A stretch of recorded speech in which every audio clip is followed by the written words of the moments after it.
chief. That's an only patch of my show. Mamma cooking any two but me and two was and on so.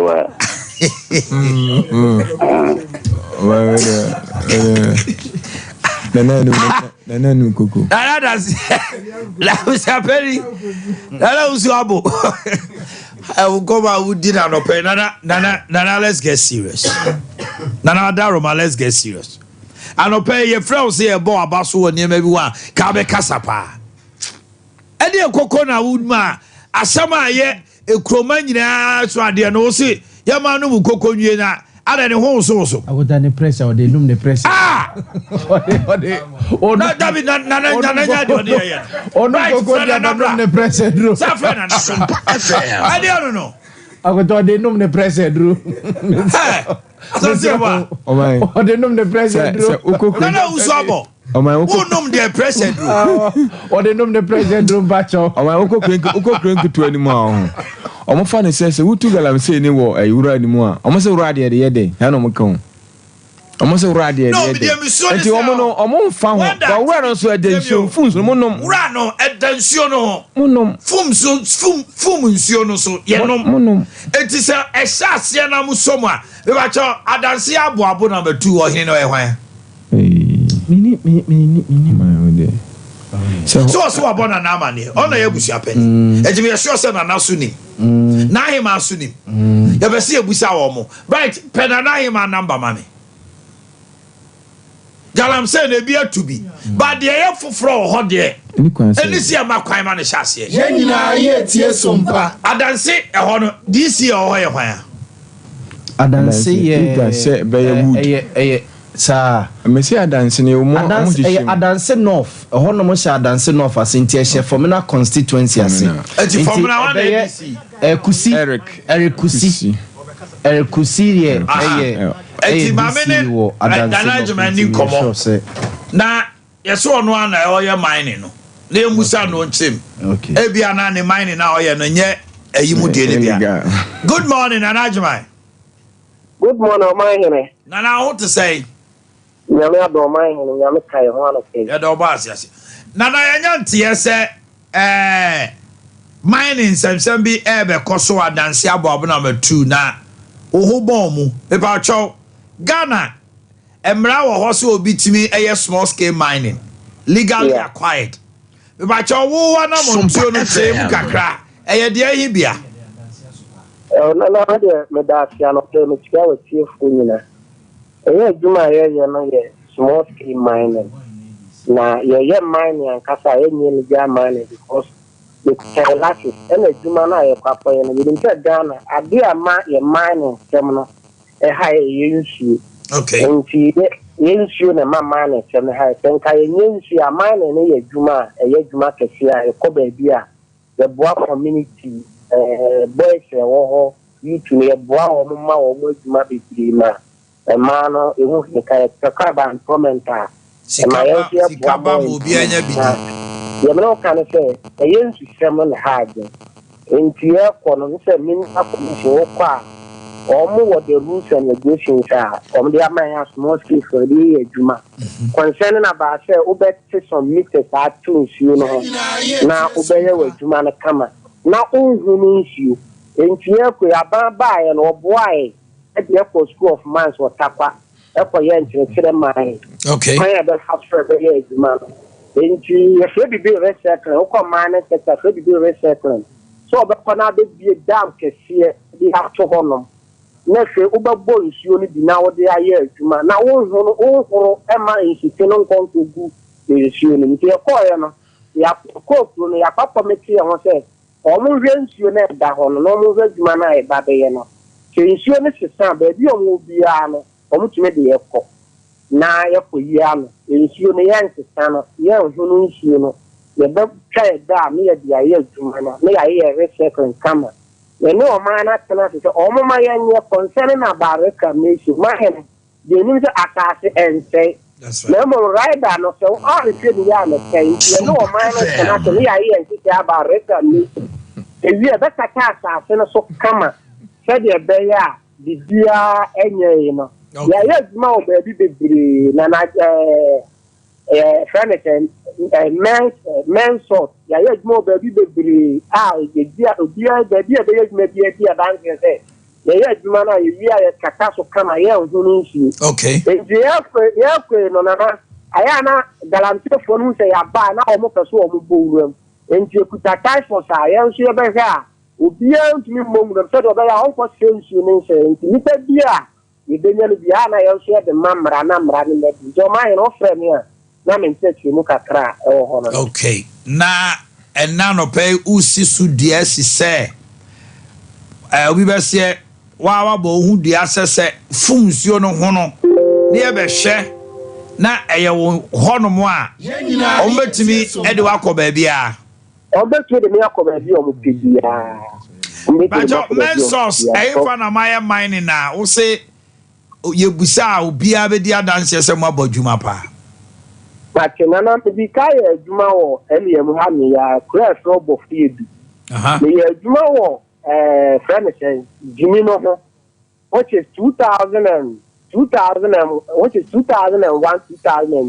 okay me ya adwuma for 2 years Emma obia dia dance paying for twin kan ba be say national security for ne ade oboase municipality no on ba be say paying for bi o ba be say ya adwuma no na e so system woni ma bia friend Mr. Boakye opa oboase area ona o hwe ensuo so se de on konko ye adwuma na wonya yi me dance ni adwuma e be ye no bofu edu ho no na obi aba na eyenefe enti na de ho me no ka se kura no apega ye iste region apega me ko ye adwuma ho no protect nsuo na se kura no ho ni so ayeye reclamation kama the protect nsuo no ye firo ya na mte se o mzo amanfo bi akọ hye ho no o ma se nsuo ni ade so ma he adwuma de tren kan fo no ba me ye me sra mo se adwuma no start ya me invite mo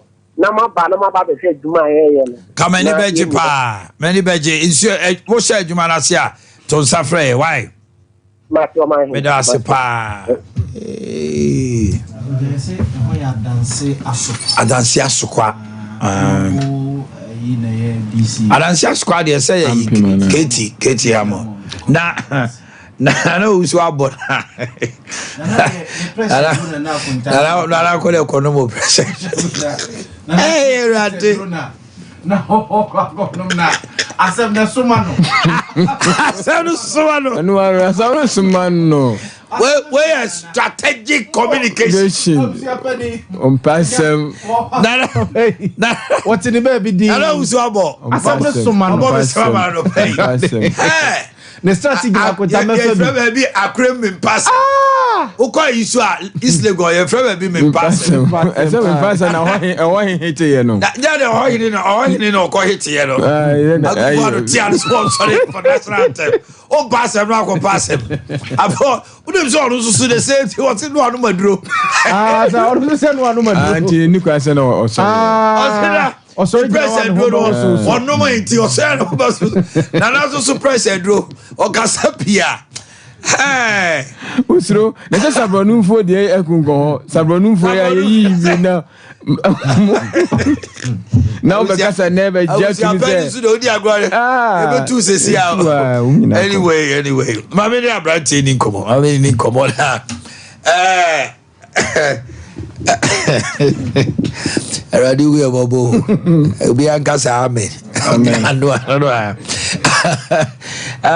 MC asebu na what to say yanko pa do mobile babi ti wa pay oba yanko pa ensha wo pa mo adwuma pa mo bo ema Ghana ne asanteman enyina ena no pay enso eye ye nyankopon ana ye ama ye da so tenkomo akatrema eda bodwem emoje di emu afusane ana ya seda ena edi nkan ye de be ma de oboye no se wa ma adepa che yen wa hoden ye wie sa na afa ye de encha kese afri Dr. Ba aso ye edi ama obi biara wanya adaje wanya bre a wo tie Dr. Ba ewo Sompa TV so anaka safidie so nyankopon ensha na enchia kese ene de ma no ena no pay dia ya ne no udi nkomo ewo enipadua no udompe ene okase ene yade ahodo a ewo nipadua no ma sebe ede wato fom amenne ama oyo ho hwea enye yin eno ho asem ene ya ne yepese ye kire wo kwampa na wo befa so a wo bekwa akwaje ayaresa ewo baabi a ehotene esefata se ukwaje ayaresa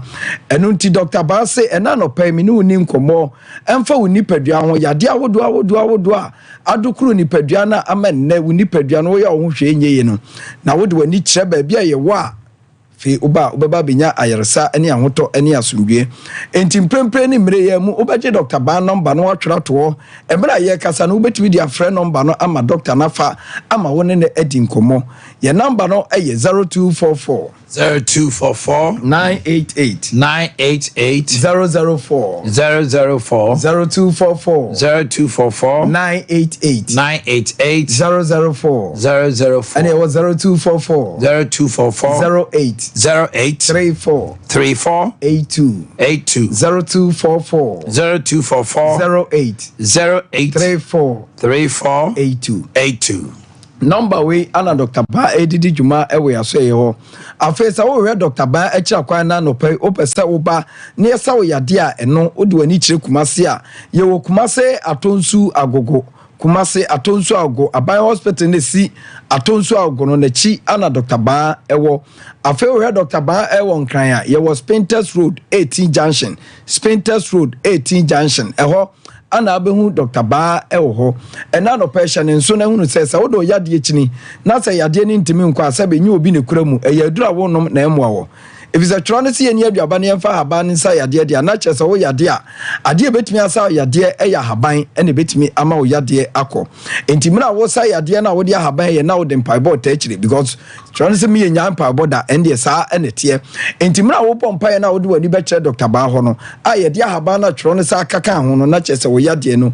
efiri wo so akọ entina no pai ebia wo de wa brabo wa mane nyina ne sa yade bia be wura nipaduanim ebia na me no wo kasa wo nipadua no yade mu akotere pa ye se wonase atatai unhu kwan a wonfa so wonase nyina dufudufo afi ama wonan ne kra wontimi mfansi fom kra nante eno na Dr. Baase menka nche wo se woni mo yade no woni ma de kra ama wonase atatai ana nya afi no obeka che wo sa de we nti se ni sei o se bra na so ye wo na me ne wo kasai no amfa wonfa mfidie mu na ye hunu ade kra ama ne wonase atatai fi se yade bebre betimi ama nipadua wonase ayedai atatai enti se wonim na wo do pe ekototo nuro se wonase atatanti asoma si de atatai won madro we nti wo konum bia utanye ya awie ya ede yade foforo ene beba betena wo so enti Dr. Baase ebia na wonase adufudufu atatai wonante kro enye obedience asoso ne to asintini na menne wo ene hu hwe enye etwene pa ama ye ne ho hwe enye ya eno ana Dr. Baase na no pay men kancha wo se eya yaresabia no abie enti nkaibọ ne yebobo nka ye se foniche ona wonase na oto asintini na etwe no ama wonase nyina tata na wo ye wo hwe enye no wo de ba Dr. Ba yen ya so ye ho a ye wo kwanya wo se ye be ma wo kwanya wo de be sa ho yade ade adura ka wo ema hawo ne amane na se be woni padua ni mu ama wo kire wo no afiri wo so ntentem ya ama wo so nwoto entina no pe se be ye na se wo yade no ubenya no aduro ebenya no ye dia na no pe me kan fo Dr. Ba ma wo se foniche ya so ye ho na hwo emani mfiri wo so ena me ni wudi nkomo onso obi dia ye se wonya nkwanhia ama ne namu dompe ana ne ho kasa ba bia aka me ba no pe ya na me nua ba bi frɛ me se ne maame wonya nkwanhia ama ne sire no dompe ne bui atoa nanso aka ne kotodwe kan wo mu dia chinchini ba bia amenne ni cap no kra na butu so na akɔ hyenche ba bi ama maame ne ho kire no we nyina no ma hye ne nkra se emra ye wo mu die se wokotodwa na wo namu kasa dompe bu a Dr. Ba enti ba bia ni ofiri ba no omra Dr. Ba so e ho oba ye bere no ama ba bia ni cap na kɔhye ana kra na butu so na akɔhwedia no Dr. Ba e wa akwanya se obehwe ama ni nyina afiri wo so ama nakɔ ene me no kasa na me kanfo Dr. Ba ma wo se obi a ne kotodwe ya ne yapa a wontimi mfa ne kotodwe ne nyahwe no omra Dr. Ba ho abre ne abre nyina ye boboso ne udi nkomo ka kire wo se ye fa kasa ne dompemu yade de a enemre mu de wotimi hwe e won haban a wo chinchini kwa baabi a wo na abeba beda no eye Dr. Ba entina no pe e bia me ma me bitiwo dane dan nyina ya boso aka chense ne kotodwe ne ya omfa mra Dr. Ba ho na enko nanso bia obu nua kakra gu na sum eye na adwene nyina ne se sɛ wachina brɛ wanante abrɛ nti aduro bi ntime nye no ɛna no pɛ ma me enkoma me ne wudie papa me nua ba enkoma me ne wudie sɛ obetie ne ye na ukotodwe mu yade no na ma ukotodwe no emu ya oya wo ya wo hwe nyeye na ma ukotodwe ne ye dede na ma wo nan ne nyina aka ma ukotodwe na akye wo nan no wo de ba Dr. Bawa na me ne wo kasai enkrofo bebre edi adanse obi wo chini brɛ pa nanso mra wo hia Dr. Ba no ene ne ho atɔ no mi hia brɛ bi enche bia na bra no okuta poma mini ne kakra me hwa na no so onim dia ye no ne kotodwe ne ho na ho ne nasen so tatai afa o chese wakotwitwa no ma bia o mo se o mu hu ade kro na me ka che ne se enya ade na wo dwensa na tie na okotodwe na ahyase ho no eno na ahyase tatai no arthritis betimi amasa no mani nyina adadi wo nipaduam enti bomode ne enko Dr. Ba ho ne ho anam ye adwuma enna me ne wo kasai last week na bra yi ba ye ne bra ne de ne nurse form a wonante a ne nase atatai ene ni kotodwe na ye ne ya na ahunu ni nyina no ene ekọ enti bia wutifie okotodwe ahunu wa be fa no ma bi di asresra so ma me emmoa papa emmoa enan no eno na nipa da sani di nante o se wo kotodwe a efiri ye nase ebeka yesere no eno na ye mfimfin ye center ekuta nan ni se obetimi di anante enti obi ani kotodwe be ya ne yapan ebe ye din se nante obetimi ya anante enti ne se kotodwe amu aka fom a mesrawo de ye ka che onu tie ni ye na ado ani kire Dr. Bawa ahoto efre na somdwe ni nyina be ye wodia ama won so ya dia ka kotodwe ama ne kotodwe no ntimi fa anya ho hwe no onwato ye de abrantie bi e de ambulance de ni tumu be 2 weeks ni e de ne ba Dr. Ba aso ye we nyina ya dansidie kese a ahye Dr. Bawa chese omukrom hu de ompese ye ka ompese ye do mo ba TV so kra ofra brosa so e na beto fom oye contractor mesini anu frabro say to aso be for anu de be hwe fom enso mra o mu hunu ye no no de ne ba Dr. Ba ambulance na de ne ba ye ena me no kasa ablante ni timi ten ne sole ekodware enso ba ye no na sebe nante ekra no ntimi eye benabo na ni mudro no ye kra ye pagya na to bed so no na nya de ketwa enso nhira kasafo awurade enka Dr. Ba sebe wahwe nyankopon anase wahwe twro no mu ahaban e de kan krofo ma yade ananka ye de dade ebe hye nipa achi no enne nyankopon da Roma aboa ama brante ya amfa dade anka no ne yere ote ne nchen a wote ne ho ohwe no hunu bi anase de ahye nanim ma otimi stressa wo se bra menya mudenie we ye Dr. Ba ensa no odwuma entie bia hunu abi wonya nkwanhia ama na kanachi kase na me kanfo Dr. Ba ma wo se enemre mu de ye ka doctor obetimi de ahaban asa yade wo achi kasa na ye Dr. Ba enti wachi kase no ebie mu abie wonya nkwanhia ama na koka wachi kase dumpe na spinal cord na wo de ba Dr. Ba wa ye behwe ama nwato eneme no kasa obi de diabetes yade ene ha no mesraw sa yade ne ye yade bi asa sichire ne se ba sugar no na so ahwe ama na meda no ma ebetuma amanipadua na sei ebetwuntwum nipadua no awie ye betuma mu anya nkasa mu yade se be wahwe ya ne etwa anan ekuro betuma etu ho ama ni muda when na Dr. Ba so wode bibiduro ba a wode ma wo sugar na abeto ye ama nipadua no agina ye ena no pai de ya na me ka che won se wunua bi ana wo faase bi ubusuani bi anya adwunum hawo e bi a wabodam a de ya ka che won se wode ne ba Dr. Ba ho a ye be ma na bibiduro ama adwunum hawo no afiri ne so obi de ya twere yade ene wo no so yade a ehu pa no a ba bi e ba eye ba bi ani pa atwa hia eno na Dr. Ba se wode mpai bota na chi na ba ba gi ya aduro ni bia yade bi afere ne twere ewo nipadua ni mu no ebesa wo yade ama saa no ma no uhu biem ewo abrabom ene nipa bebere nyinya stroke enso nante ho abeya dia mo Dr. Ba se yade stroke no no wo na no dro a wo de sa yade enti obi a wo tie mi ne sa wo ma me bi anya stroke o papa bi e bia nante ho ayede ama ne nsada ne ho otwene na ase a eno so na no pa wo bɔ moden na ba Dr. Ba ho a yede ne befa ye noma ye nyane de ahaba keka nipadua no na fe ya de stroke bia na afiri nipadua num amono so anya ne fa hodie ene mema bebre dwonso sem wa ye de amomo obi dwonso ho problem no wo obi dia kra de ye de rubber ahye ne bemam we na Dr. Ba say mema mamunsu abra Dr. Ba tia se ye okuta haban de obi e de rubber ato ne bemam ana dwonso ho aye de amano no oba Dr. Ba ho aye behwe ama dwonso sem ene rubber e de ato bemam nyina no afiri wako ni nyina ya bibiduro ane ye de sa ye de ho eya haban anye didi dwuma enti obi a odwo nso mu problem bia no on famla Dr. Baho ena me no ka say obi de kompo gweta eno so de ba Dr. Baho a eno so ebe na ma kompo ya de no afiri ne so ema ne bebre awo sem aye de amom esai fiber bi a woni padua no ye funu mu nti ama na fifi obi de wa operation wo ho enso ebepem ne fiber no de ho a Dr. Baho say fiber no betu afiri wo so ama ho atowa ni nyina eye ba heba yaso eye intina no pay say fibroid ana ama sabi wo fukura ye kese ama atwa wo ama wuntimi nwa wo de ba Dr. Baho a yen ye behwew ama fibroid na woni padua no so no afiri wo so ama wo so ho atɔ mesɛ obi a hania ana enkwe ha no pa no ni nyina na bibiduro ene na yaresa wo Dr. Baho aso ye enti obi a hania ana enkwe etete no o de ba Dr. Baho a emprempra me no wo kasa se otu ana motu amerika eba Dr. Baho a o hania ni nyina ebefiri wo so ene me ka se mu ya kyerɛ sɛ wo akoko ha wo kɔ toilet so a ne mogya nkwa ne tu no oba Dr. Baho a ye wa bibiduro bi adia ba ene obi akoko wo no so bia no oba Dr. Baho a onom sa aduro na ebefiri ne so je number no na afa yamfa kasa ni nyina emra wieye ye number no eye 0244 988 004 0244 988 004 and it was 0244 08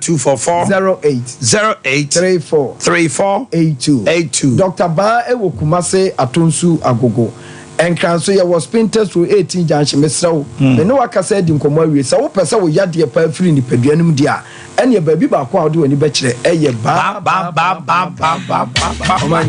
thank you, enjoy your day.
Fiber ashemu say ma auntie tomato mix there and one tipa cook good life cook tipa tomato mix. Give us a call at 0203 403 400 0203 403 400 na me kamfo say obetuchiri wo sia miensa na obedwa so yaza from Leicester, Ghana. Yaz to Total Care toothpaste, Yaz whitening toothpaste, and Yaz herbal toothpaste. Your Princess Monarch, Duke, Duchess toothbrushes. Ya said that Kevin said Jabora was seen do Roman Yinara. Bomodina so called Joshua. It's Total Care toothpaste for good teeth, protecting you from germs and all manner of cavities. Not Bibia Akoso. Now I mean come for Dawood Herbal Clinic in Mount. Say diabetes, pressure, stroke, infertility, I want some ulcer. And I said, Mraya won pem ko hospital ho. Say you are saying so ana just crapa. Nemo out to your pa dear. Waist pains pa dear. Rheumatism ne dear. Dawood 360 capsules and Dawood ointment. Freya 0244 886437. Ensionio Kenyan and Magic drinking water. 8.5 pH alkaline water. Now Otowelbega can say alkaline baby any one my yade betimatem body no acidic content no was so yade nko it will be onom Kenyan no okuta alkaline body yade entimentem entina diabetes no no monsieur na afi won say ensa yade nsusu na afi eno atuko pressure nom ne yade ahodo nyina no Kenyan and Magic drinking water na make come for amount emma o body cells no ho ya den antioxidant eti efin trend peduanim hydrate you mensuo kira ho eti da no won komo a omo ho den a omo eku etia yarewa hodo Kenyan energy drinking water me so kodwa so no obi si water Kenyan water energy nka ho amento ye de no energy drinking water 8.5 pH alkaline water Bremen UGC Tafuni Road and Abawa Route to Johnson. Your depot across the country. Who the answer of a friend, your director 0241 449191 0241 449191. Coco na do krowa we here give us cold capsules waist pains piles flames na wo mu no I am timni nyina be free ho say we give us herbal Mr. Chua who did I was say want the immune system anopem kondo aduane bi malaria and typhoid and jaundice ni nyina be free ho ya bo ame come around afei loss of appetite ni nyina be ko afei give us GC mixture and capsules rashes egugu akwa enko unya bi nompe de egugu ma ho ne obe ma ho nyina no ebe ko we give us herbal mixture, give us GC mixture and capsules, give us cold capsules and give us P capsules. For 0543 222 470 0543 222 470. 22 Electronics at the mega promo national so high discounter. We've discounted our prices so much. Say, kakrebi will talk fridge, deep freezer, chest freezer, air conditioner, washing machines, gas cookers, microwave, rice cookers, blenders, kettles. These are property product, property TV, property fridge, property electronics there. Will be a jatuma, ebo juma papa. Alope mi come for my obo na efa wani chere edum Wesley Methodist usani a triangle no yawe yaw. Ejina be sunza. Bibi asset unza. Cool things. You know the lie, man. I don't know. Whenever I could tell boy. Rice cookers are who do no. But now for any property, I say yet Tony Sack. And do what's the matter this triangle didn't anymore. Ugo Piemo Coco about runabout as Sunyane, Yanni Oedin anymore. And as sphincters, your depo cassia, and do so dear Tosubi no air, Malcolm and Chair Honoma, Canny Pioneer. Any dish anymore. Bob the Fred 0500309309. Na bibia at the D. Na ye queer ni man no. After time herbal mixture. Ubia malaria fever, loss of appetite, general bodily pains here. Time herbal mixture. Now when your time HH no so ema won komwa antibodies no ehun ye de me koya de ahudo nyina wonya ne capsules anase ni nsuo na no abobo una watesi awose no 0244 417 669 na ye koya nim dimpa obotwema second floor wala tower de chamso se wanya osa mesra fo di jere bia wo yam timi gye wo yasa aduane toyema na omunimuni e ba se wo bo ano timi twetwen wo kiri timi ye wo ya wo timi dwawsa woni so briwo da ho na afei udidi out timi se e boba also enyam ye eye ulcer symptoms. Now the place is Dimpa Natural Health 0245 11 118434 0245 1184 34 and 0246 744 744. Yay! Me come for back 3A Herbal Center. Yeah, the 3A cold capsules aba. 3A cold capsule. Eh, near mammy, son. A US space now. At Moses, ya we yano. Cold system could ya my mind. A fay pals to cocoa nash, yes, the air me and son say my yamuntim. It won't no man kababa so timinum quajuma. 3 eco capsules at 3 Herbal Center, the Diabejasu. Freya was 0546 107 107. Calling out Danny Heba, Misty Apidank, Okoha Baby. Also, Pekoko drew Tatashino 3 eco capsules. Thank you. I feel Boris B say, more fish pond ahodono or the intestines na ba omu community fresh intestines na yeah tilapia nomene catfish na ewi ma omu ya kese pa no onsa aboa no akoko na aduane odi ye nyina no na nsuno no na ingredients ni nyina wo ti emoa no susu dia soso a omu ya kese kama omu ya krado omu ododo na ti Boris B say oye obi a oye fish pond Jumaini and a fish pond farmer. Nessa opese obeton sa omo yina oma packaging ni kama oliba koma omwane did not fish na ya kese. Your full chicken, your thigh wings, breast, your layers, and your broiler so. The demand krama no so mince meat no ya the kama packaging what the man krama omoye kama say. Bantwa High Street, any Presbyterian na Sawase market Santas runabout. Poku trade na doom and SG Mall top high. And so ewo honomo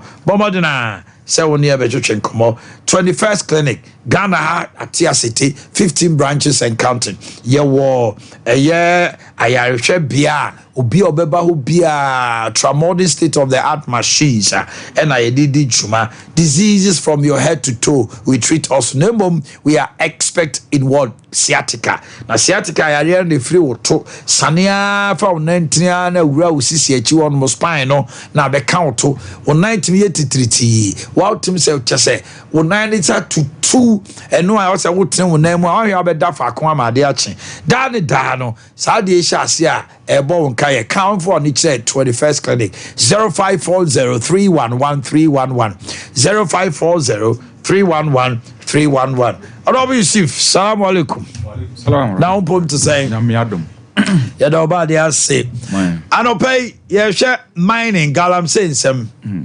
Then we'll look at electoral commission. So, the National Democratic Congress is embarking on a nationwide demonstration. Some people say it's needless. You can deal with the electoral commission for some issues to be discussed without this demonstration that might even create chaos in the country. Even Sufisa Debi, electoral commission, the message out here, no a demonstration. So as directed by the chairman of the party and also retreated by the flag bearer, Echna regional capital Swinina NDC for show t-shirt no matingo mountain. So will that solve the solution? Or it will be an impetus for discussion? 2016, there was a committee that sat and discussed this issue. I remember the former now Vice President Ekaka said Togo register being independent register Kika boom. Now when I say to get here and so say exhibition here one of the means through which I meet me in the free.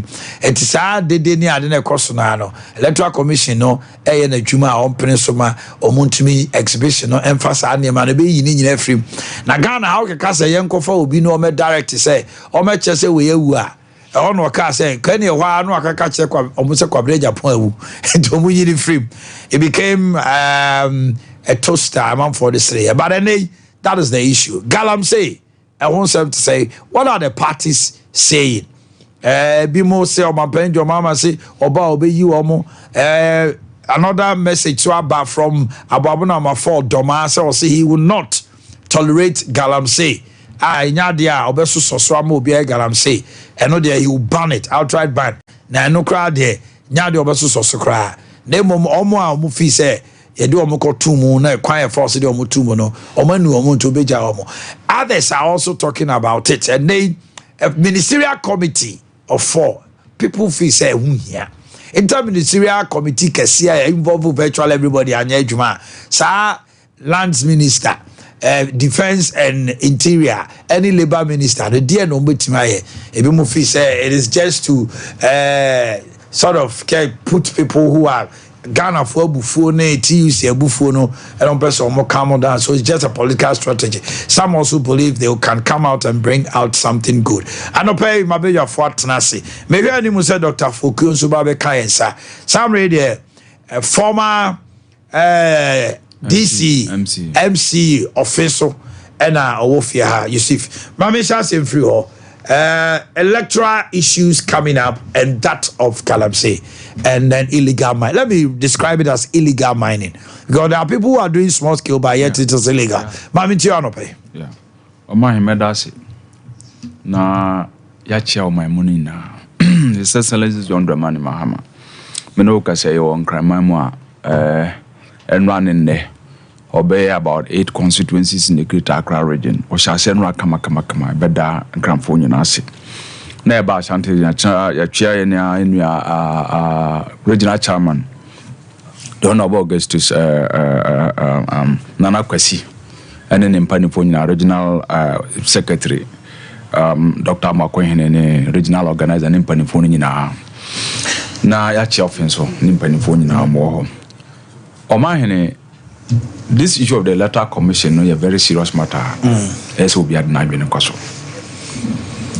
The new patriotic party at this moment, I do not know apart from some there's nothing they can do about this election.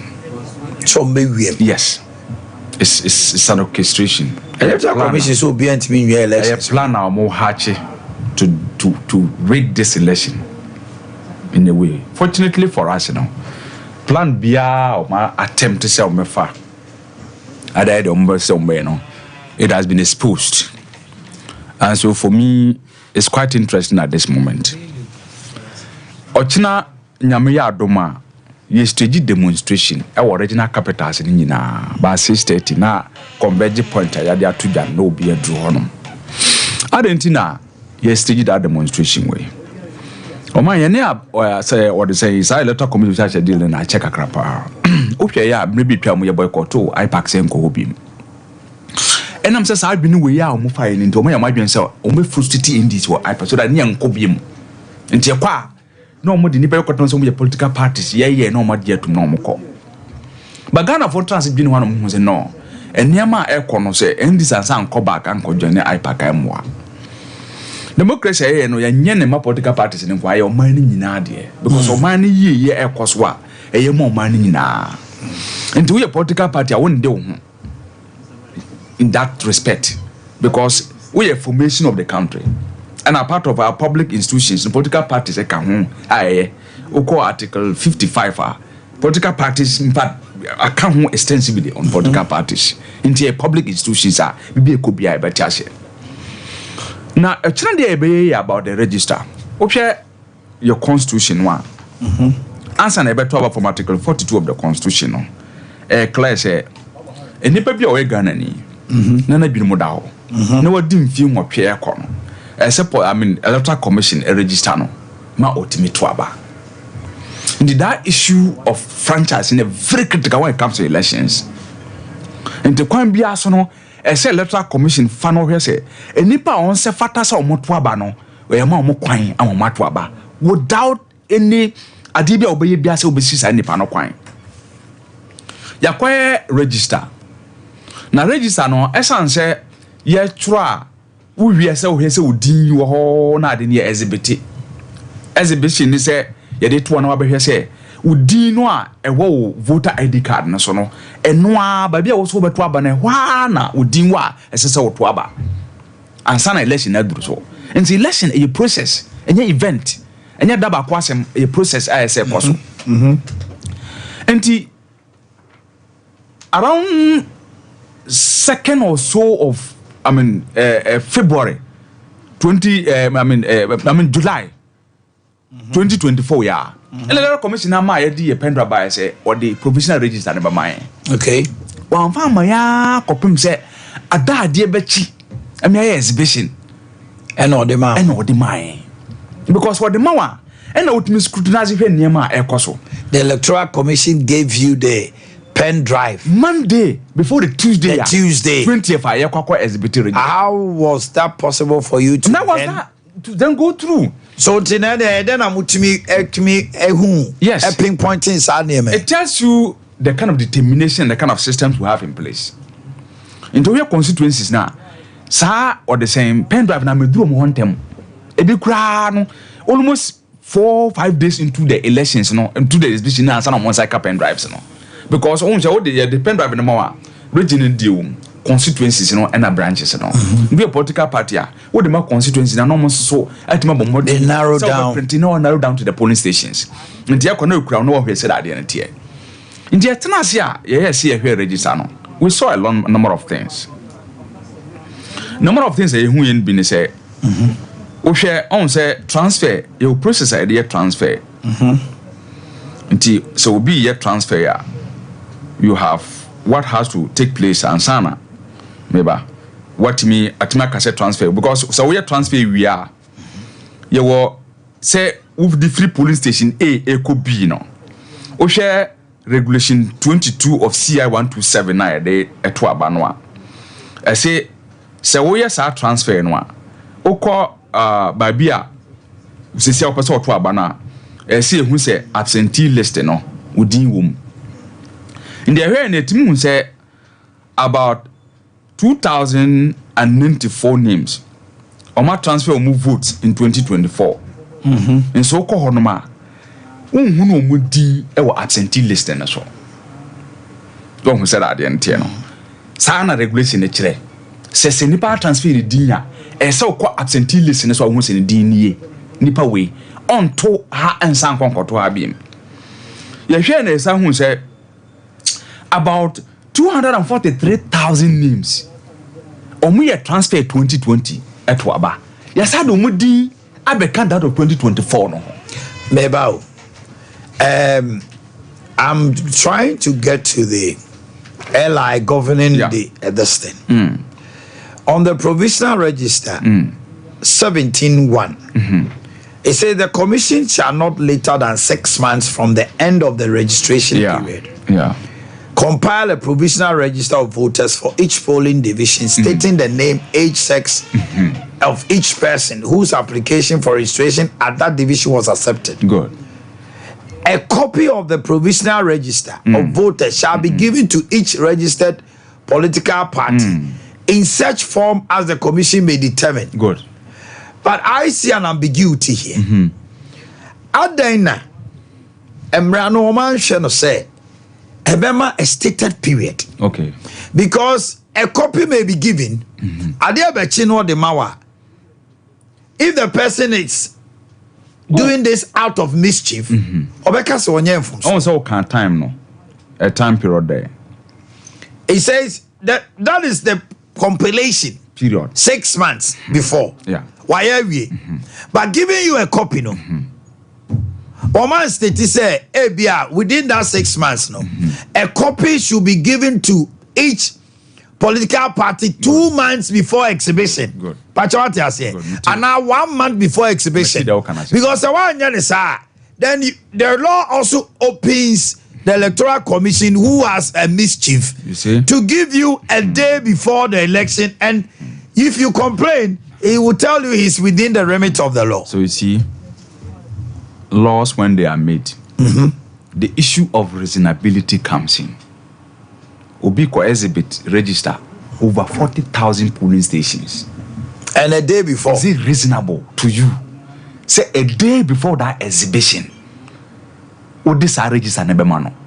So in implementing a law, reasonability comes in because nipa mo dwuma na oye. And the issue of mischief. So you see, justice must not only be done, but it must also be seen to be done. Okay. And also people then begin to read your motives into it, which are avoidable. Let's just say, come to me a week or two and sana. Monsieur, and now almost delay in their July 2nd, no cast for the man. Yeah, exhibition near August, near exhibition. Yeah, exhibition no August. Into their manner or their bar around 2nd July. And now Kenyana about 19th August ade bechi 20th no na ode ma no it tells you the electoral commission requested for ono a say at IPAC meeting ka say omo submit omo hard drives. Very good. No more copies of the provisional register. It is part of the practices leading to elections. That's right. These are rules. That was July. Say regulation 22 of the CIA 127. No? This is what it says. And just go by the rules. And now say transfer can only be done by the person being present. Yeah. And some person may transfer. Me and person may transfer. And I'm stating me reason there. And I'm person may transfer. And sana why ya mama to be nyemo. Obi nyemo obi. But we move finding out say ya mobi. In Tamale South, ya who said Tamale South no sanarego. A nipa about 32 have been transferred to Pusiga without their knowledge. Meaning they won't vote. Onim turn your on to aba. On so that no be ko ni din ho. Electoral commissioner. But wouldn't there be a letter to show said the name has been transferred to Pusiga? He is not aware. Who is writing to who? Yes, you transfer and toilet amount. What I mean is yeah. The name has been taken off. The actual register wouldn't count. Which means you are not a voter there. Yes, polling station no are register originally no. Anyhow. Ya transfer wouldn't come baby wa bra. It just say o Pusiga dia wouldn't wo ba. Over there we say o Pusiga. Pusiga. Entada ade be cha me akoto ya bra ade cha me to aba no. Wako ho. So okoto aba. Obekọ na wodin ho. Without your knowledge. That is anomaly allegedly you detected. Yes. Na movie say a fraud. This na jetum. Say obi yachi obi ho. Yes, ya mfa yo must interdicte no. Okay. Na wonim. Nipa o interdicte no anya returning officer no. Because returning officer no na ye the final person na obet my. And so this officer no mum anya interdicte no. Say be this officer bit me out of criminality this officer see na chi no koye ya. No, returning officer no mum na ye. Nya this officer no. Trial no mind interdicted. And that is a question. No me jai returning. What begs the question? Nipa na commit a crime no. You have not interdicted that person. Nemum ne nipa wo one chain mum na wa interdicted no. Oko baby to say as na officer auto. O ma transfer nipa 28 eko enswatre 38 ko enswatre without their knowledge too. And now we're saying that this commission is criminally minded. That is too much of a statement. What we understand is that they have approval about 18,000 polling stations to do this. 18,000 polling stations. Yes, polling stations. A polling station to do this. Polling station, there were census here. There were 40-something thousand. They are adding 18,000. They are profiling 18,000 to do this kind of transfer that they have done. That is the profiling of 18,000. I just had transfer say without your knowledge. And to say Ade NDC, I'm for nyanko ne ya. Ubekona ntanye we won. You don't do this. Now, how are they even good? Is it being done at NDC strongholds or what? Check the kind of transfers that they have done. It's been done against. Yes. And a polling station or areas are NDC strongholds no more are targeted. About 3,017 transfers since similar veins. So when you sit down and you track the trajectory of the kind of transfer they are doing and the kind of things they are doing, let's say, let's audit the system. You're defending the liveliness test. So, particular software, no, say we easy system or being to be transfer without the person being present. Oman first I didn't system no more. And I know one of their officers, Mr. Banobio, I know Ashanti region Hano. He admitted say it was after these transfers were done that they have installed the liveliness test into their system to prevent somebody from now so with my transfer without the person being present. It is a only ill motive and from the very outset install the system way into your so now the system have been installed. Now you have installed it for what purpose? Yes, way. As far as this election is concerned. Engineers say, let's audit register and audit the IT system. Now I say, who has gone there? Who has the right to go there? And what has anybody done? So that we are sure. Say, it's not a system that anybody can go through. So let's do a forensic audit. For our experts, bra. Yeah, and this is the experts, beba. Now, an external person, kusaba bebe count. Now my audit system no. And Professor Abochi lawyer Ebusa said, what do you lose? Public institutions audit and then this animal find you no need to find here then a babon team. So we got 2016 day. Dr. Baumiaka said about 80,000 names are no more names are what to go list. Register there was our Ghana register. Yes, allegation. What did Charlotte or say do? He commissioned the CRAP committee to investigate that matter. Political parties no me now. After the audit, they realized that the allegation made was not true. We went on. Until when you do this same thing, go to the audit, we'll move on. If it's true, we'll check to make sure that our systems are foolproof as we go into the elections. I say, Babia Ghana Ababedu. Now her MPP behavior, no, they know. Say I buy a total ballot box, they have lost the election in advance. Really? They know. Now mine, what ye? Utie some MPP impany for Canada, dear pa no modeba. Utie Napua. Or say Obia was anti about 2 about MPP now your mamma for. A dear alternative MPP. We are mamma for. A dinner, if you say ye Napo, what can a yasem papa magana and tia Ghana from Twabamana, and I anti in Twabamon. Dear Assembly Napaka. Naposi at Twabamaya. They say the 24-hour economy beba.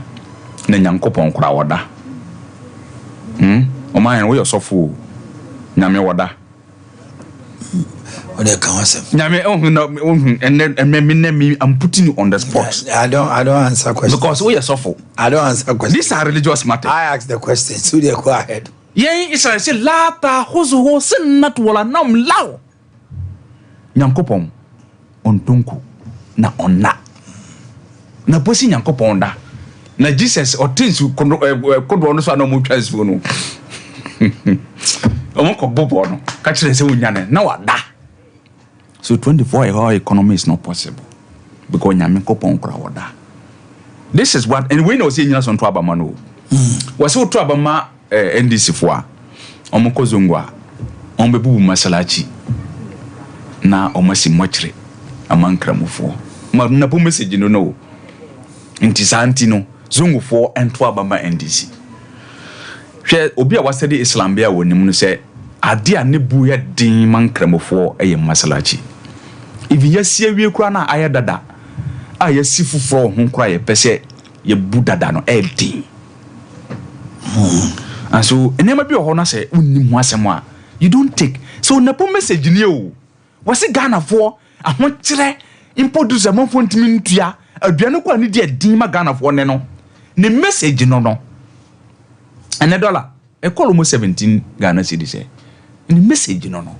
When was it asanteman and hwe wono de no so ento abama nemu president mama odi 24-hour economy eba a boost production and make sure amanfo nya adwuma mbo nya adwuma ye ono no ma yentie eno yentie se ye to abama endi se ombebu mo kire or ye to abama asanteni bia na asanteni ni bia obeto abama endi se no na oye mamboyefo na Kennedy aba Kennedy say ono na the chairman of the Ghana Gas inti omuya astrotefs and they say to about here MPP a omunya astrotef man ye beto about here okura woni hobiem I'm not one say dollar is 15.6. Yeah, that is the bank rate. No, we cry the McCoy.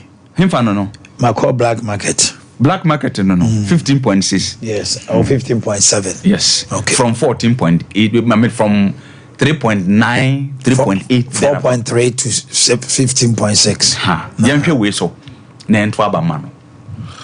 Me ka de bia say President Mama as a president. As we speak, somebody can say he's the man standing and interested in developing Ghana.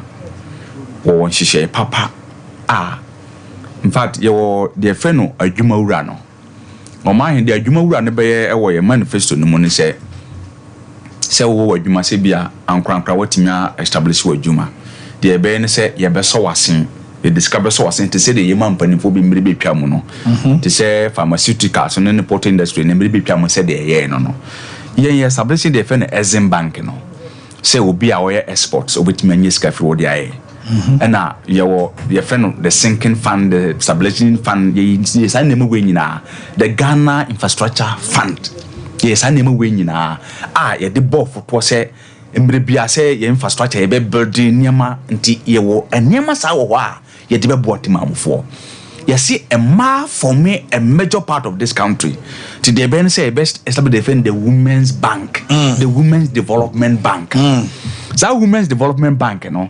Enye emma loan at a commercial rate said ye ne board dey man timi nya no yes se ba oba ko luna minimum interest in very minimal said they be a bit maintaining capital no ye the man no dey adwuma na wa ba betua youth enterprises ya say on esuan dwuma fita for welding na dey 3 year any ne keka hunu nyina ne ye say da kwan ye bi da professor Stamps ana na ye do ko to adwuma no ne atwa utrinsa master no ne we ska akora bia ne beko bia betua ama no ye de sa mawa uwi a tu sa uhia ne mu ne de mo akoye adwuma beko ye ne sa ena mebunu ne nipa bia se fata so onya adwuma ye no obetuma ye adwuma ma na ho ato no we ena ye gina so enti letter commission ye ntena ho madwuma ne ma pa ye we nyina no onwiri ngu en regulation mo bia that criminal mindedness they should stop it Omanhene at this stage enipa omre mako commission ho no enye papa obi to say Dr. Apiahene Yaw free what's a bono region now the no cause onko be part of your commission your IT systems are what are you talking about including some other people am for kwatwe o ma brand bi so ono so IT systems no ma enti ne can say this current electoral commission register must be audited IT systems say audit IT systems no obi adwenu ya na fine say election na so tomorrow when you gather and after that no audit what next say mrebiano wherever you get to in the course of your journey uduru berejene so you cross yenim say niema ye nyina no ye wonipa omoso kasa kire commission no say first na ndaran ka omon ni obi share panel and discuss issues but this Saturday me say Mr. Bano Biu and one of the panelists are no more discussing issues meaning so on what tie na difficulties are all in say one to answer questions or mubusa no no okwa obedwin hu mi no obehunu say there are critical minds outside who say tutak so the statement aba aka tell say they should go ahead and do the audit.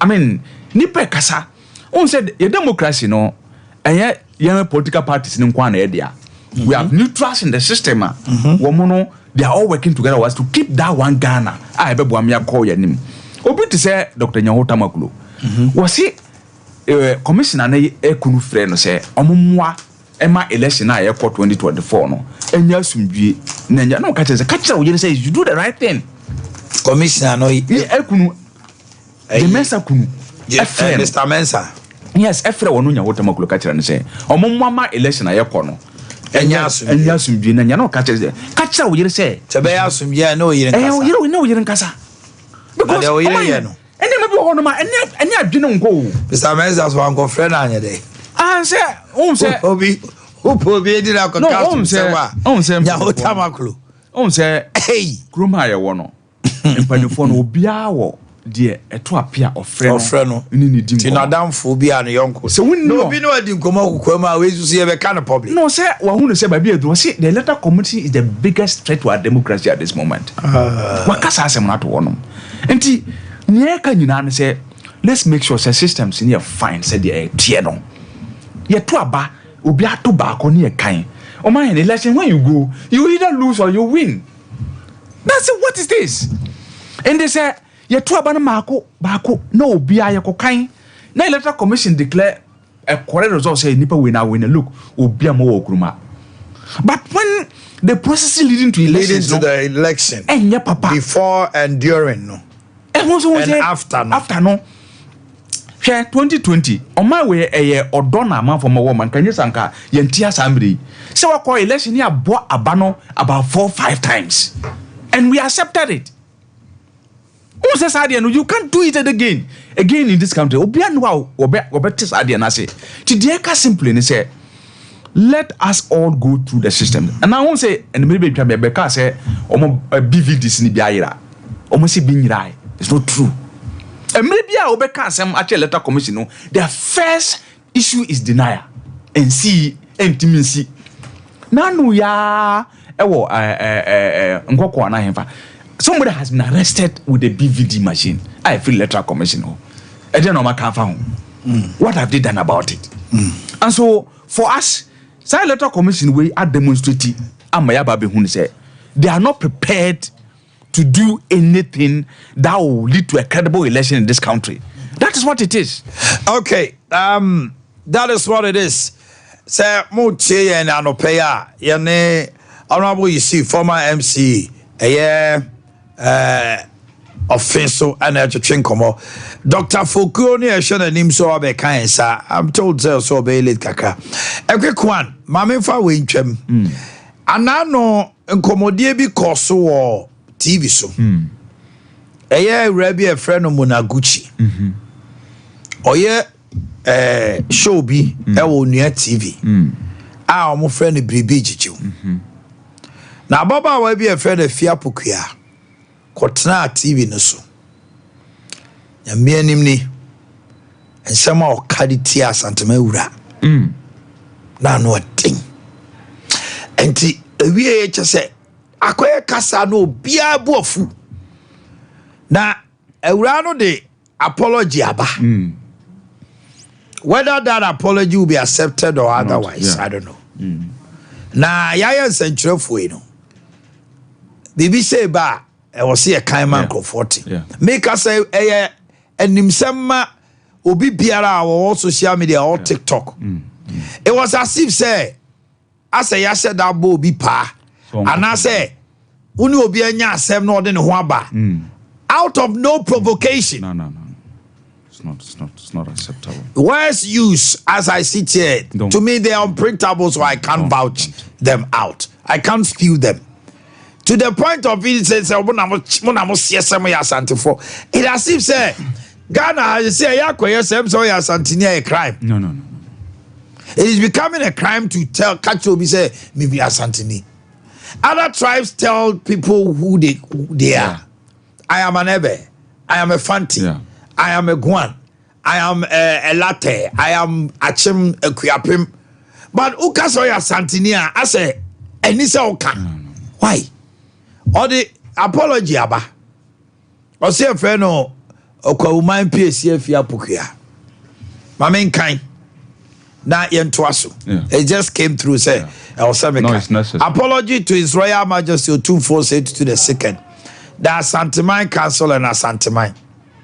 I unreservedly and unconditionally apologize to His Royal Majesty, the Asantehene, and by extension, the Asantemine Council for my distasteful remarks made on the Bribiji Jew show aired on Saturday, 14th September 2024 at Onia TV.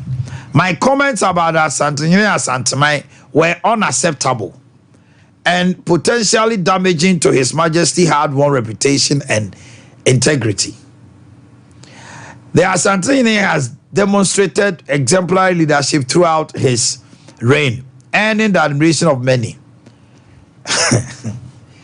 He embodies unity and peace, which are the hallmarks of his esteemed leadership. I acknowledge that my thoughtless remarks may have caused offense, and for that I am truly sorry. Although I had no malicious intent, my thoughtless behavior, I am aware I did not communicate well on the subject of discussion. I take full responsibility for my actions and consider this a valuable learning experience. I solemnly promise to use the same medium to render an unconditional apology for my irresponsible behavior next week. Thank you for considering my sincere apology. Long live Asantehene. Sincerely, Efia Pukia. Omanhene. Wait, Omanhene. Me. Say the Okano. Me Yadagatini. Me free the subset I feno Brefono. And for me, I am very proud about that. And I talk about it every day.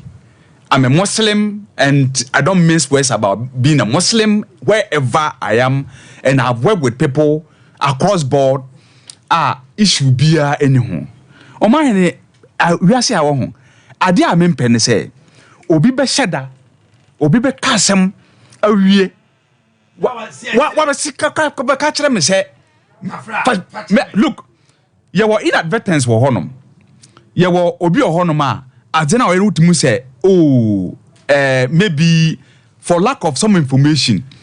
Internet can say ignorance of fact is excusable, but ignorance of law is not excusable. And to me, say Abia nipa na mra okasa na wabo. Wa moy.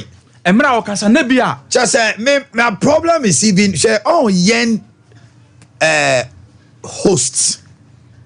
The host by name Monaguchi or whatever. So what was his conscience? Because he was adding salt to injury.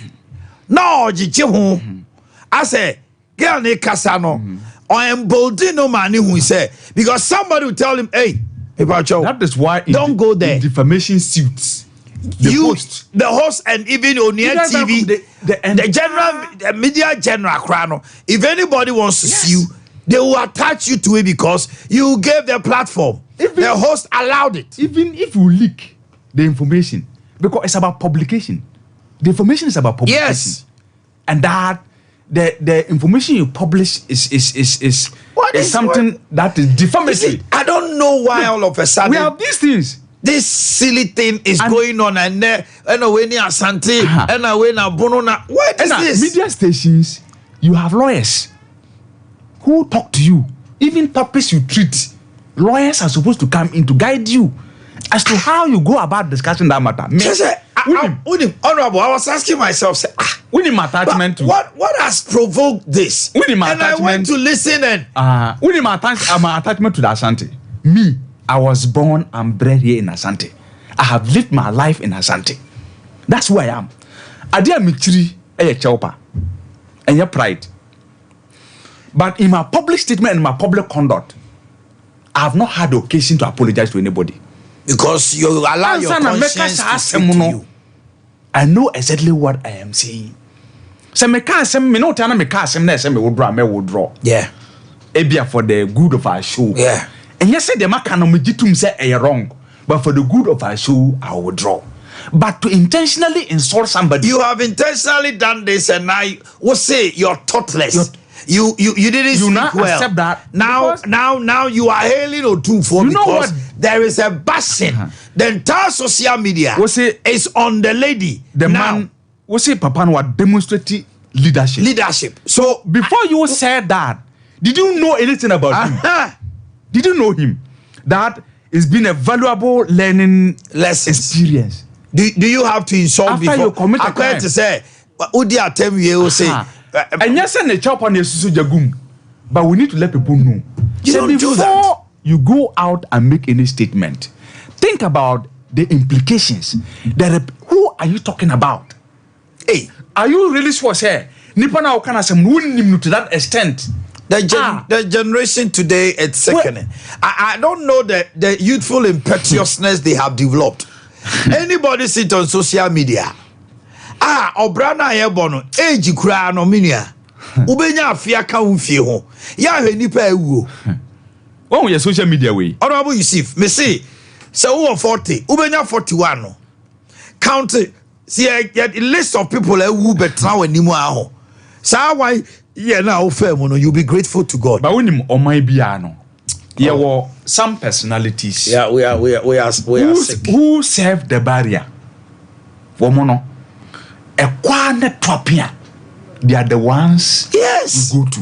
That is why the court will not allow you to say something that will prejudice whatever they do. Yes, because the moment you take that integrity from the court, they don't have anything to stand on it. You say abuan wodin hu and when who.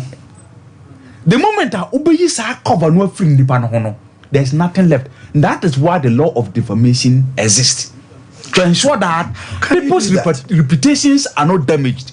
And you know the funny thing is the issues he was talking about, especially Konfanoche, Hill Konfanoche, no. The lady had no knowledge. Did the other say Asantemera it's as if say osi Konfanoche we are. Look at Yabeji receipt abreno. Look at Konfanoche. If somebody should be attacked, it's us politicians. We take the taxes of this country. It's our duty to ensure that we have health facilities. I am for no moment as Asia, they have done their bit. It is our duty as politicians to use the resource of this country to establish those things.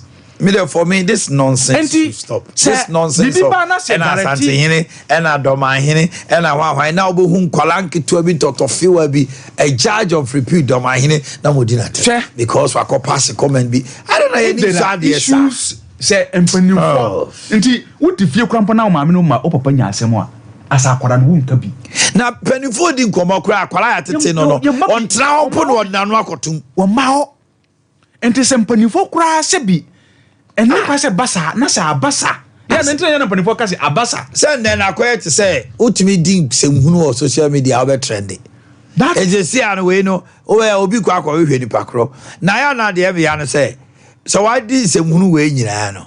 Now go be an near befa aha one day ahade. Be family she any ho crack. Me issue ne say me having had opportunity my chief executive no. Ahim family no my adwuma. Now that time nana afia kan. Afia kan officer hine. Na me fa na kresi. Unim nana kwakura. Na nana mama the real opportunity.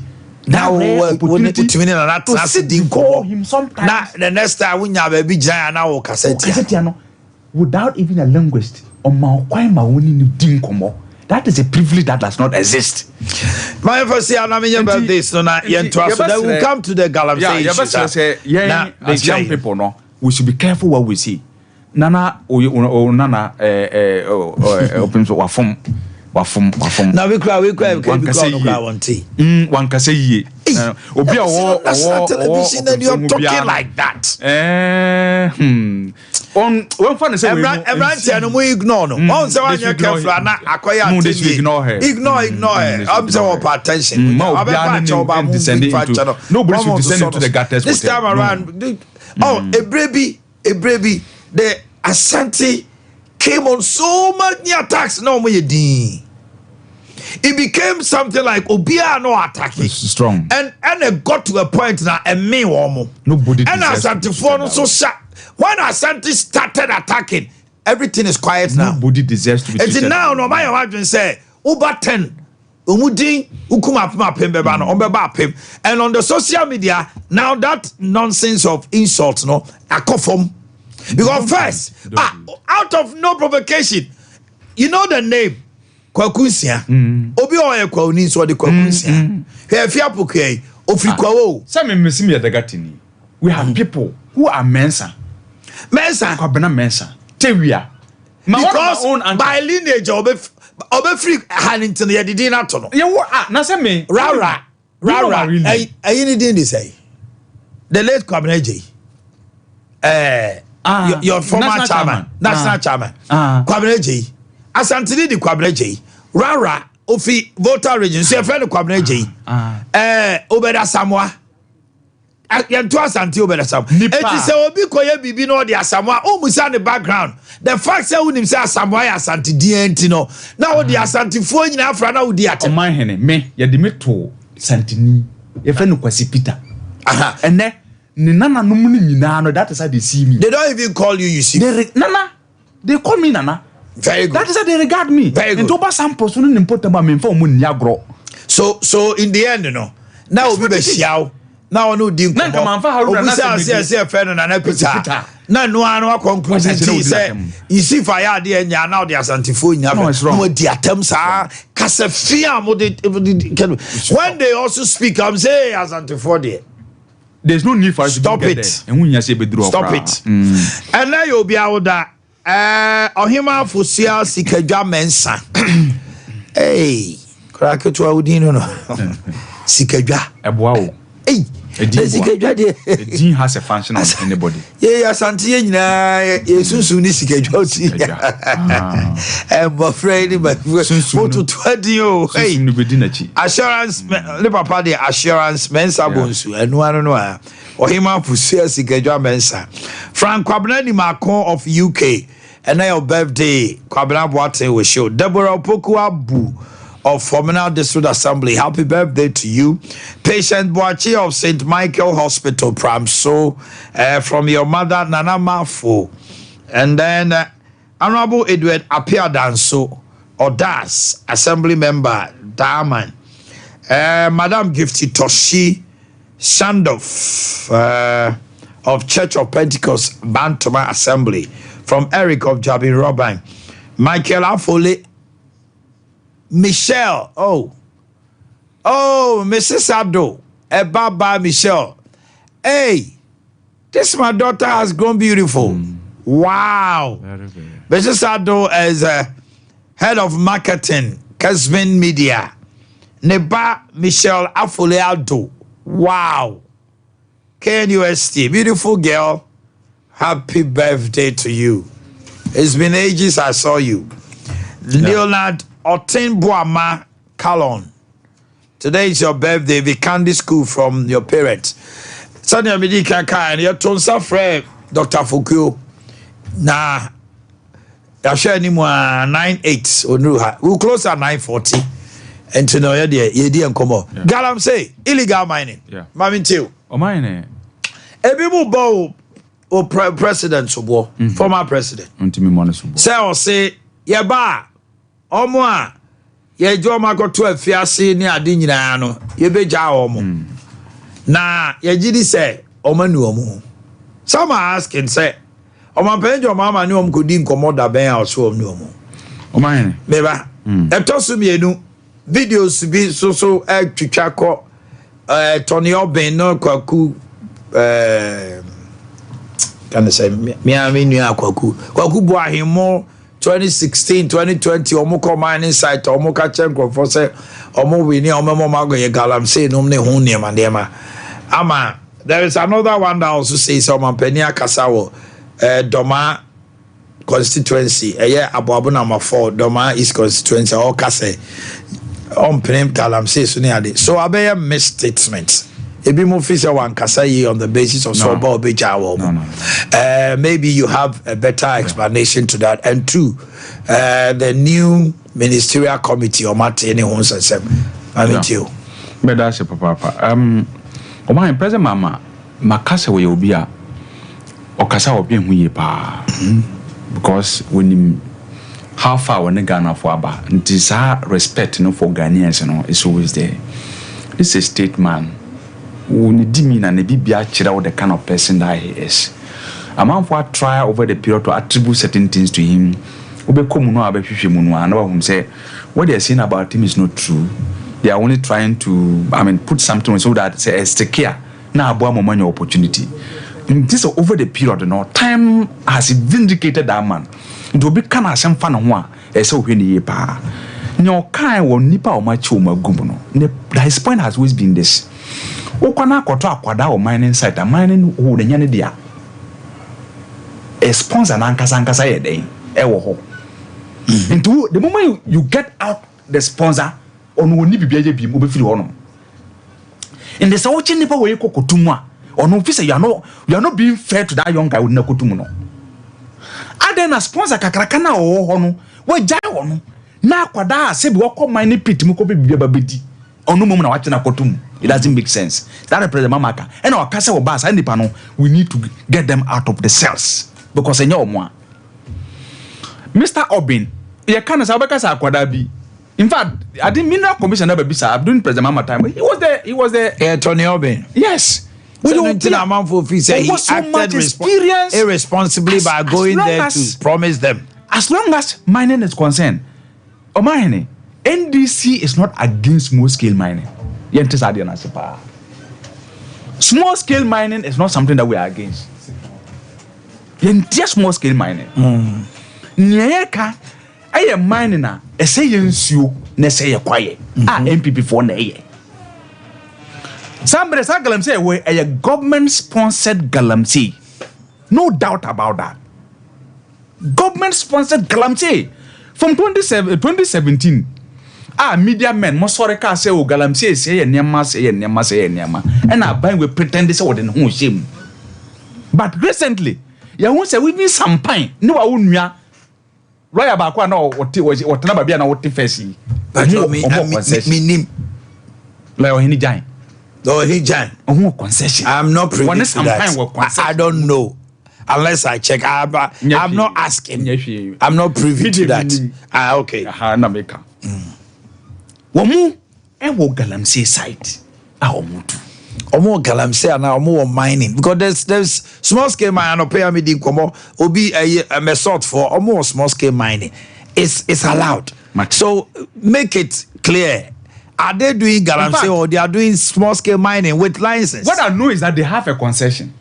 So it means that what is wrong? Sompa ene Omanhene Yaw ewo. Who say he that to know what in fact it was difficult for to find a very serious government person involved in these matters. But it has come and said Sompa was concession. I am the company. The company one Omanhene Yaw company. Omutu. From 2017 up until now, Oma last time modama 1,503 throughout the 8-year period. The 8-year period of the NDC, winning mining lands on Yendiama 56. Now from 2017 up to date, Omama 1,503 licenses. In fact, around 2019-2020 thereabout. Abujinapo, Samra na Emma Kwanse mining forest him, Omuko Palameko Amandi Salon. Forest reserves. Wound to me, forest reserve no tie. Akonta mining. Forest reserve no tie. Kobi Mensa or Western region. Galamsey Kasia Bako. Milekuduka, Galamsey. Deputy Minister of why are you alleging like that? What's your proof? Say Milekuduka. These are known facts. In fact, known facts from where? This is what is happening. Ekopim say Yensu diaye. Won say dem obi ania bra. And Milekuduka na ayaya no coordinator for mining. See, that is the problem with this government. Oshe interministerial committee omoti na Dr. Frimpong, Professor Frimpong, what in down on one. Look at the diamond report what they buy.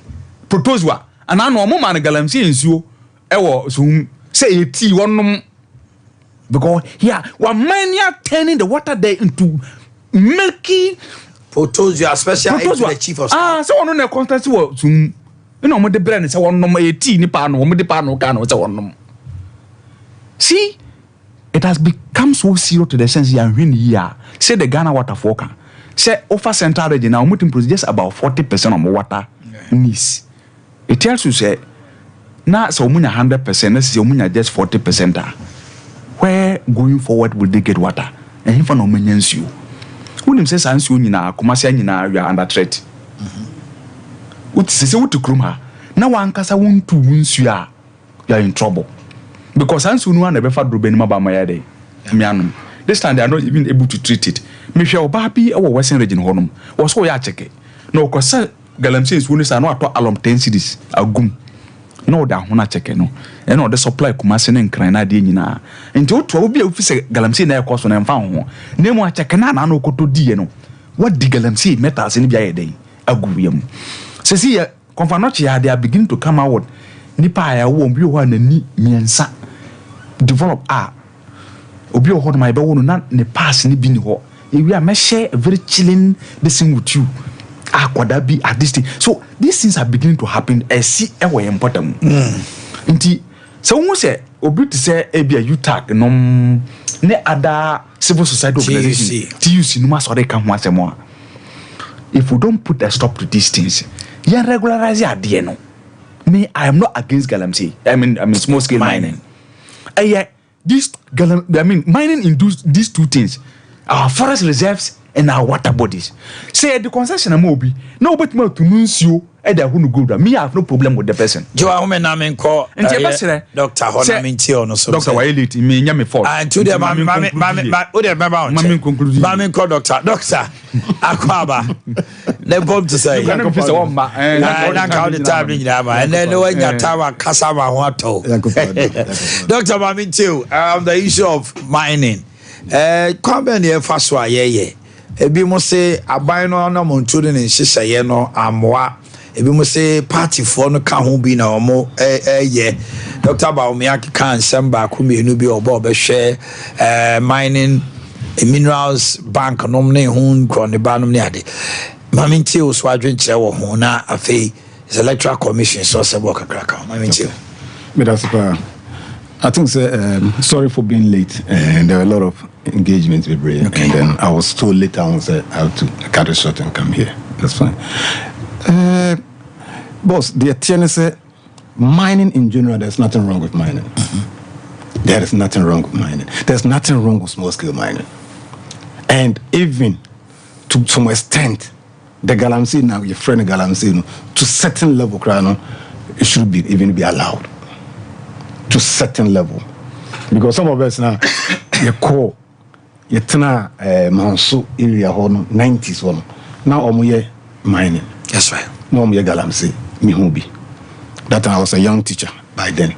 Now in no famous in inside, no more dredging machine wana it took gold no in from the Usaso. A kwako si dunkwa. A fossil stretch no so.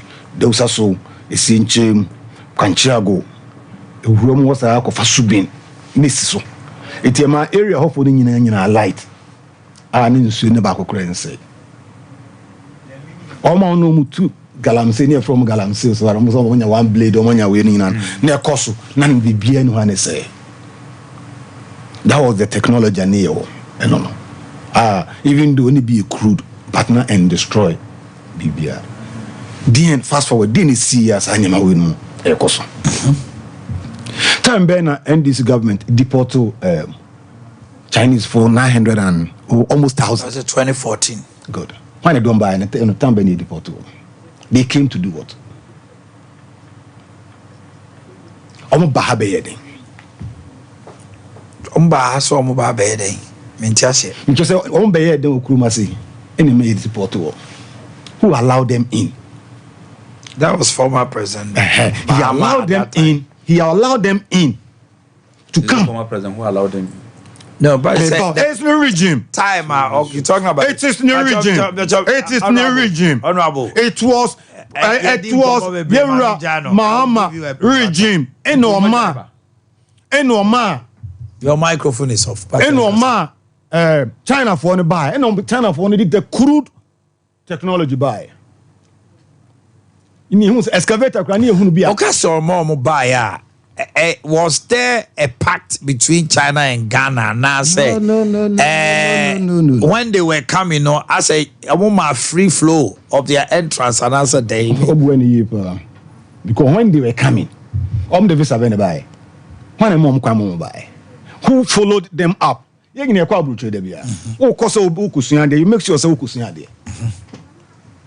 because University of UK first time, you have 20 hours for year juma. They check you say 20 hours now the year juma. How now year juma?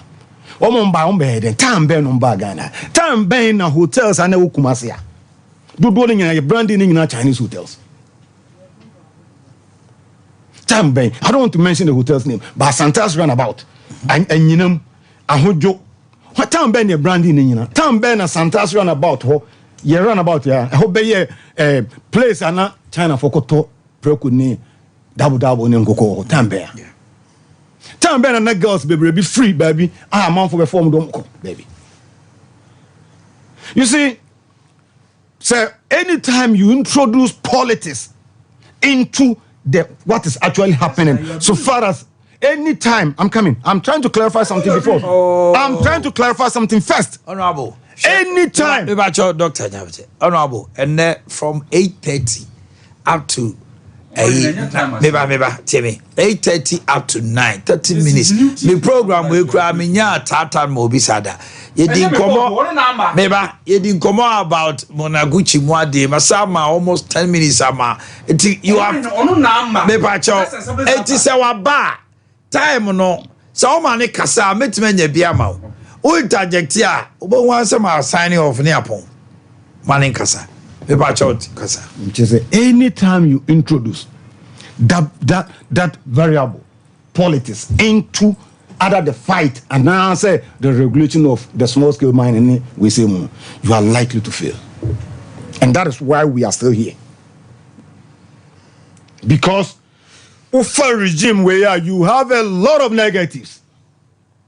You have a lot of negatives so far as insurance, as far as Nema ecos. I don't want to talk about the double standards of even the former president and now say what double standards? Oh, about me kase, what me kase me ba, o my ati o munyina no, me mo ma minister you o munyina na echi o san kase me ba me chinko for atuma. Double standard be na chewe. Say me ba, mo ya ati mu nyina galamse fo ya ati mu nyina. Use the term galamse, o munyina no, me mo ma minister. Amoma be fie akoye modwuma. Na utie kwakubu ahin begina kan say you know the papa we chicha asase no oba obecha asase na mokoso atu. Now when you are fighting crime, who person fighting, nese wo konya big wigs or more can say go ahead and do it. Are you sure say it will be easy for you to fight that particular crime? So you have to remove that variable no pino from the equation and then you can deal it with very well. And that's the way to go. So metis will be because and I buy mon penny for here facts are sacred but comments are free. Sometimes to galam say these are facts that you have to put on paper and then somebody can challenge you with this and then sue you for good money. Because me I don't have any evidence sometimes where galam say and I say Omanhene Jan galam say and I say mekuduka galam say I can't. What I know is that we have something called political capital. And every politician, as a majority of politicians, have access to this political capital. And they can use it like electricity. You can use it to cook your food. Obi can use it to watch movie. You can use it. So when they have the political capital, meaning that they can have access to a lot of things, and some can use them for bad things, others can use them for good things. We bet much Obi says police station. But politician can just use a phone call, say, Munya no umbe because the person now offering what we call the political capital, and that's what he's using to do. It's the same vein. Obisu ope licenses akotu sikakoko as we ni bina. Na nam the background ni we na won into on so far phone na ofre na obenya access to. So no sanko of ni bi ko licenses obenya jaw because he knows a lot of people there. It's like which in actual sense it should have been. That's what I'm saying. The political capital. Some can use it good. Some can use it bad. Then in our part of the world is being used badly. Good. Obi DN say political capital. Onon ko abetimi ayama ni kuro mo kwan nyina be ni nyina man kama. Other people benefiting. Good.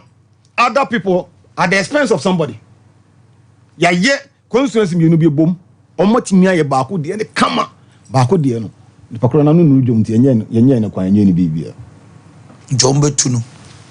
struggling. Off air, I can tell you. The person is struggling. It's the political will, political capital. It's yenji and free. Yen decouple politics and free. You go forward. In decoupling the politics, here we have forest reserves, about 35, 37 of them being degraded because a law has been passed. I have a problem with parliamentarians here.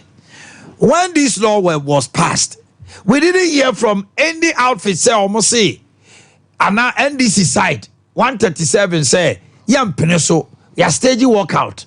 Yaniba and also I see a deforesting a certain number of forest reserves, so it has been de-reserved to the point say Achimota Forest a section has been cut off. Etiaba Sanwa. Na and the time will say Galam say when our politicians, our representatives in parliament allowed this, thinking say because the enemy say oh we now involved. Both sides to gala. Musame. Forest reserve. ya reserve say the bedding. Ya reserve say the be boy in suwa ho ban. Ya the be hwese the be ya kwaye ensay because every blessed day you see if one tree it's cut the oxygen that we inhale and why science now the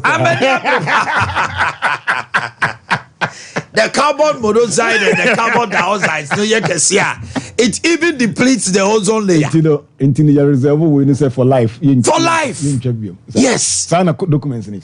No, but forest reserve is to protect our rivers. Also the source of our rivers. A lot of them come from there. Which are deal? Tell me. Hey, Papa, in your BDA free Ghana has it. I can't tell. BDA most BDA free the northern sector of Ghana. We tracking Tampo, Echo, Utrabambo, Echo. Baby in the Nipa and Hopa Nicha. In the BDA at the back, the southern sector, I know. So what's the analogy here? You see, a reserve baby in Nipa and Yamaka training in the BDA. But I say every government, which here or discourage BDA. Ghana fine ye BDA right. But what the BDA to what do you say? Not a maybe so BDA and you see, all the compare now. Everybody is using gas. We are helping Ghanaians to use gas more. BDA usage, increasing the door. But first, no chrome. The amount of BDA you see a chrome, and now they compare swati. Me try what you say. Babe, who do you about? Take 20 years, 30 years. And sana, and you know between the BDA. And so yeah, encouraging you know. Walk one tree dies. Now see be you know. Gradually every day, almost every day, beyond all no much aside CBD. Okay, there's supposed to be a law about that one. So let me translate. It's a foreign reserve now. Back to me issue. Foreign reserve now. Yeah, reserve say for future use. The problem they say those who issue the licenses now, they don't go and supervise what is actually happening. That is the gap. The issuance of this particular license said Jennifer to gold na Jennifer we say no. How many more we are? Across some more here a bibidro is a herbal we phone bill. A binom or the license ni we in the first test no we are. Subsequent ones one amount for here than follow be. Doctor, anti forest reserve no me ba. Say yes say koneko say no. Ana koneko hwe no bi be supervise no. Me busa o. Ye mining lands nyina ya depleting and I say you use akopem say yanko forest reserve no ma yentimi to mine na. Good. Oko large scale miners in the order. Those the so-called large scale Newmont. I don't want to mention the so-called large scale miners. Those who are dealing with surface mining. If you go and see the forest are almost selling every day. If you go and see the forest they destroy every day, they are foreigners. What they destroy every day and the amount of gold that they take back to their countries, and see the benefit of Ghana for you from the I tell you, say, and can me if I have the power, can indigenous, I will empower them well. To say the Omanhene any subsequent ones need empower your Job, empower other contractors in Libya, and they can undertake bigger road construction first nanka ye TLMS ba na so na ketimi na enne wo so mo yewe na it was a conscious effort by the government no subsequent ones ni so ye bi say on power amom so atimi agina omo na so China forecast say by the year 2000 I stand to be corrected omo ka say consciously omo billionaires 13 billionaires about 2 India also have done it. Good. So check this here. The whole world, China know more billionaires. Yeah. But yes, the local content in the world. Yes, you say by a certain amount. Yeah, the politics not for big deeply to Mudini and Amayam. India Bube say in Sibato, even to be the name to be the in Sutona. You understand it? So the way to go and say one, Opa, the issuance of licenses. Matisse, Minerals Commission, so Marco could see. In the home office for Moko Bio baby any. They are trying to bring their destiny closer to the people. closer to the source. So the audio lances will be near. That's a wood tune say be any and we also area honor. Supervision won't be. So would the Minerals Bank help? Oh, it will help, Papa. How? The capital. The mixing link. Say okohu sika ni bi koko ni bi o. Ni koko ase e wo manso nya kuro. Ontimi mfa, ontimi nto excavator, ontimi high, ontimi nti obika. Nti sanity there those of the capital should come and the Chinese come in.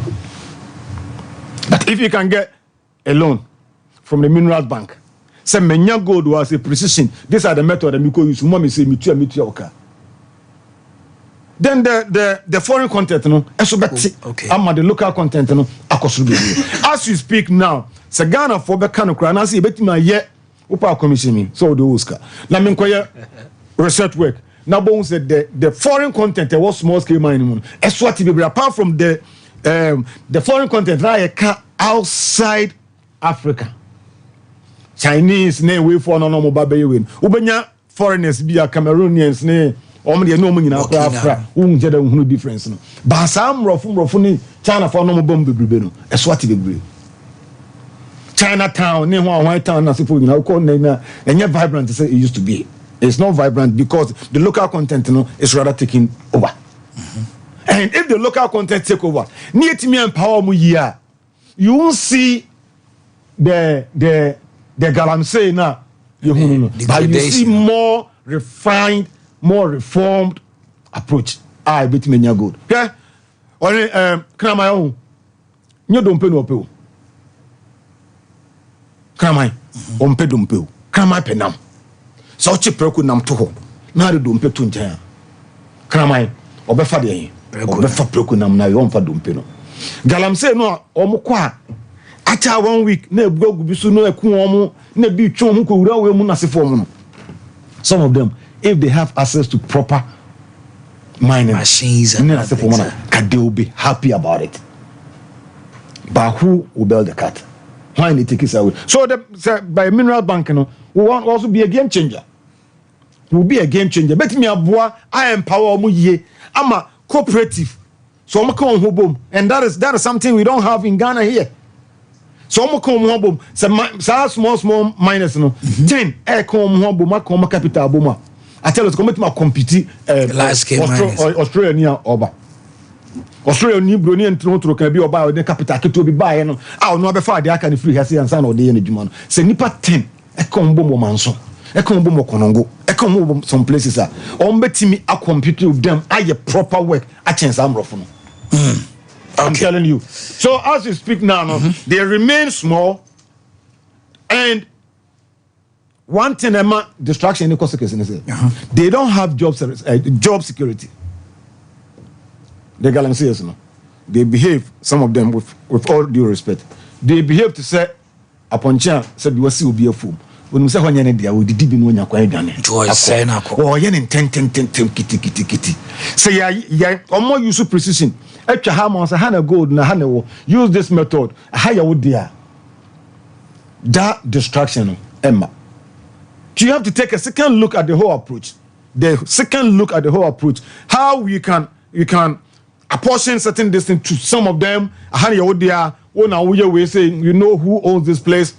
You're reporting to this, and then this one is a supervisor. This one is this. If you're able to do those things now, okay. And then ultimately magic concession. Now Barbados and nothing. Some of the guys no more concession. From all over. They bring okra munim baby London. And so say the that's. Mamenti Honorable Yusuf Sokaka. My medasi. Yam wrap here. As far as I know, no China for the Swokruma. Ombadi bia. Aisha one. Omoden call court first. Ona we are some makachire say omunye sika wa China.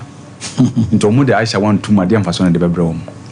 That is the attitude. Omo they are there. At what forest? They continue species are we are seeing nyina ni daso. Your mining wom. Yens will say. Me was a doctor jitumpa say forest yen say no. Because example of mine say you try to be a free media. Wojitum pass and say forest and see. Boss, but you can't say. No, but you can't tell me, say, Doctor say, you can't. No, but you can't. You have You cannot. What statement? Hold on. Doctor say. Was he? Doctor support. What did you kind? Was he a him for any? In any say. And here, what was he bidie? Him for nature free. Was he baby in any no? And when they try, you trust he bidie ba. So I was saying, he was trying to say laws should be done. Was how Busa say? Forest now is a reservoir day. Is it forever? Now, Forest. So what is he implying? Are you implying for me? He totally endorses the destruction of our forests and our water bodies. That is where he is coming from. Hey, In the Atiwa forest in Bar, a what species the whole world a protected. any logical That trigger problem. Yes, but I have very sharp memory when it comes to Let's move on. I don't when want it comes to logic. No. We might see Atiwa forest in Makuti.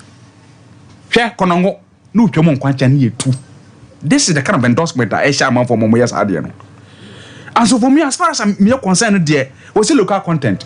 Yet, yeah, Ena Ibrahim Mama Oko to you and Yina. Yes, stop on no see a dema foreigners. I was saying, no local content as him. Ibrahim Mama or free China or free American or buy will go through all the processes except the thing being laid in parliament. They stopped him. And now can local government, local content as him. Because Ibrahim Mama were a foreigner. So, see, this is the approach we have had over the period of here. One serum, 2016, one of the water bodies who picture and say, yeah, no, they're between 2024. No difference, you know. Share, Kiltampo waterfalls. Picture na and a tear. This is what we're doing. Among for tourism now, dear, we are destroying everything. To Mestre, President Mama say, Onona Baim, no politically exposed person will do Galamsi. To Galamsi, no. There's some time Modi, and now could be Mensa Modi. He has made that thing very clear to people. Say, oh, Banabot in a Baima, you won't do that. That is the signal. When you send that signal there, President Akufo-Addo cannot send that signal because they are all conflicted. Because from what in document and it clearly say Jubilee House no mutu galamsi enu kese ba. What today we Lord come no more concession, Gabi no more concession na there. So look, Bibi Okrum no, it has political undertone. Because when you say Okrum politician lady, I'm telling you, Sarah Wakano. Say Obi a political capital. The tendency for the person to commit crime is very high than the ordinary people. So you don't allow that. So if we don't check ourselves, Omanhene, you become once it won't end anywhere. All right, gentlemen, this is where I draw the curtain. My time is up. Doctor, forgive me, sir. I'm Breno Bebre was saying Kaubana. Mapo, the time no answer. And now we close at 9:40, but we started discussion around 8:20. And you can imagine we had almost 1.5 hours to discuss, but another time, let's say I know about them. Mr. Payano was why? Another time, I extend the time. Your time, we had ample time for discussion. And then no, but I had the and they time here. I got other places, time, no 2 minutes, 3 minutes. I was here for.